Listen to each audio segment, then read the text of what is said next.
जी मोअज़्ज़िज़ सामीन किराम अस्सलाम वालेकुम। आज हम एक और नए अदबी मौजू के साथ खिदमत में हाज़िर हैं। आज हम बात कर रहे हैं कि हाइको सिन्फ़ सुख़न जो है वो इससे क्या मुराद है। दोस्तों ये हाइको जो है ये मशहूर जापानी सिन्फ़ सुख़न है और ये 3 मिसरों पर मुश्तमिल होती है। मशहूर नक़ाद शमीम अहमद के बकौल ये मग़रिब की नहीं जापान की एक शेरी हैयत है, लेकिन हम इससे मग़रिबी के तवस्सुत से रूशनास हुए हैं। ये शमीम अहमद ने अपनी किताब असनाफ़ सुख़न और शेरी हैयतों में ये बात लिखी है। दोस्तों हाइको जापानी शायरी की एक मकबूल सिन्फ़ है जो सिर्फ़ 3 मिसरों पर मुश्तमिल होती है।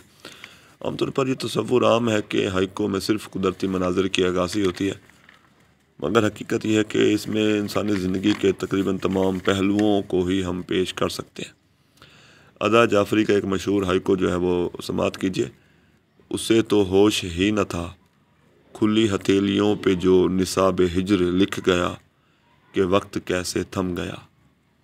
मोहसिन भोपाली लिखते हैं, बिछड़ी फिर मिलकर आखिर कब तक रह सकती शबनम पत्तों पर। और सलीम कौसर कहते हैं, इसका नाम लिखो जिसके नाम की बरकत ही ज़िंदा रखती है।